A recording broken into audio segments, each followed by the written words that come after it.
Hello, this is Teresa Lean, and I'm going to record a screencast on how to upload artifacts. It is December 2014.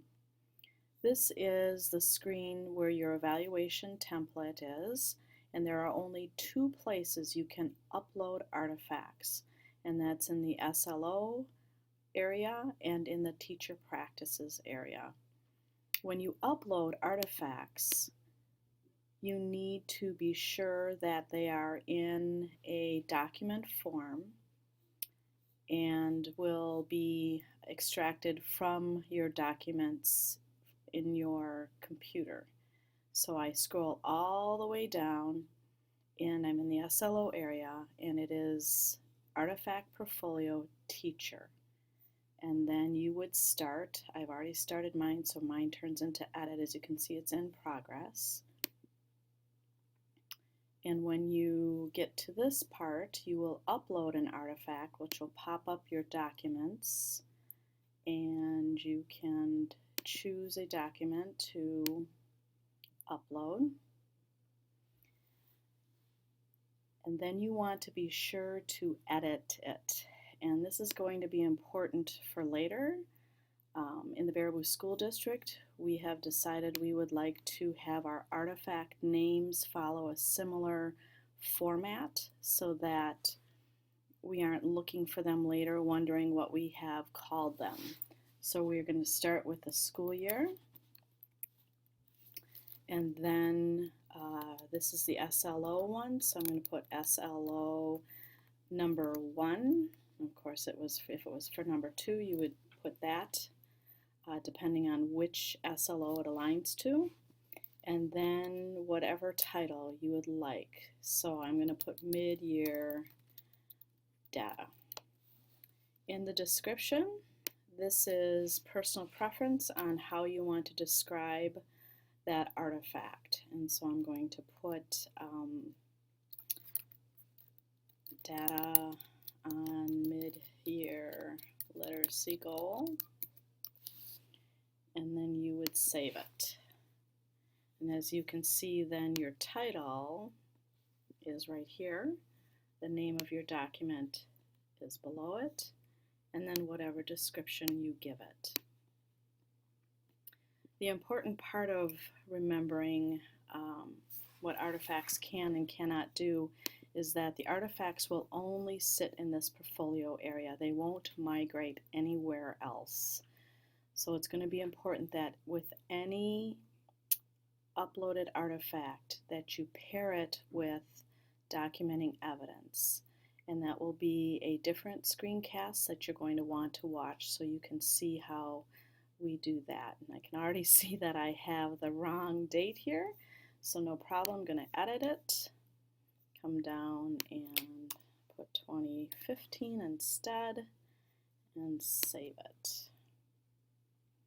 As you can see, you can also remove it, and then if you wanted to see it again, or when your observer looks at it, they will need to download it and open it up.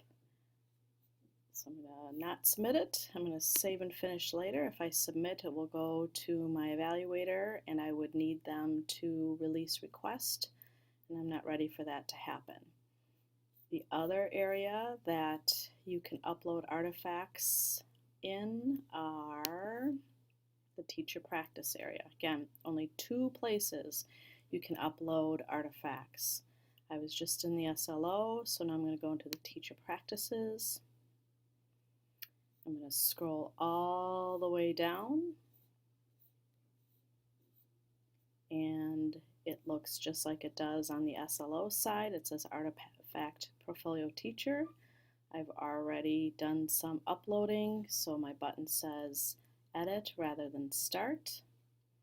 And this would be any artifacts that I want in regard to my teacher practices, domains 1 and 4. Could be possible to also upload artifacts that you had for your SLO. So for example, your data could possibly be also artifacts for your teacher practices. And what you're going to have to do is you're going to have to upload it in Teacher Practices as well. They will not cross over.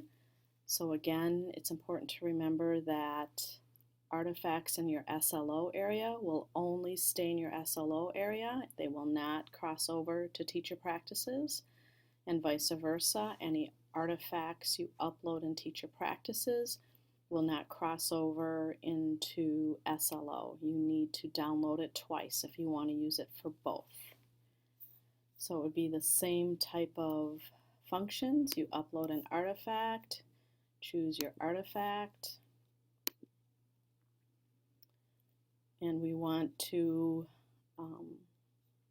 make sure that we are putting the correct label on it so that we all know what we're looking at eventually. As you can see, the one that I did before that was on here, I did not title yet. So I will do that with this one that I just uploaded. I will edit it. And our system in the Baraboo School District is going to be the school year.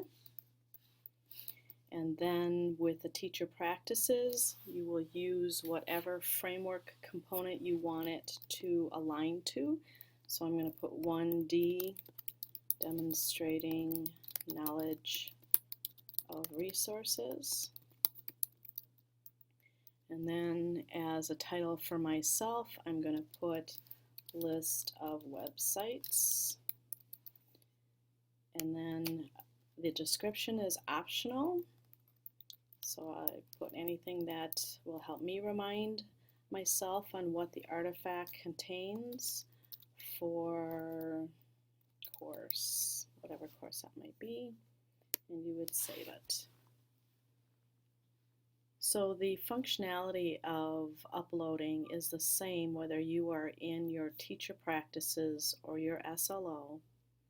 We want to remember that we would like these to have a certain label on them that we have actually created for the Baraboo School District so that the observer can at a glance know what it means, because if you take a look at the one that I have on here and that I have not labeled yet, this might make sense to me at the time when I'm uploading, but doesn't make sense to me months later, or doesn't make sense to the observer.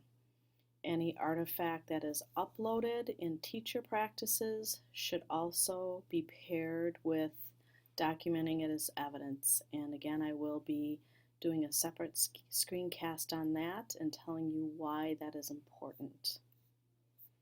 I'm going to save and finish later. To summarize about uploading artifacts, there are two places it happens in your evaluation template. It happens in the SLO area, and it happens in the Teacher Practices area. Whatever you upload in the SLO area will not cross over to Teacher Practices, and vice versa, like two separate houses, and they actually sit outside of your template, and that's why we need to document and pair it with evidence statements, and that will be my next screencast.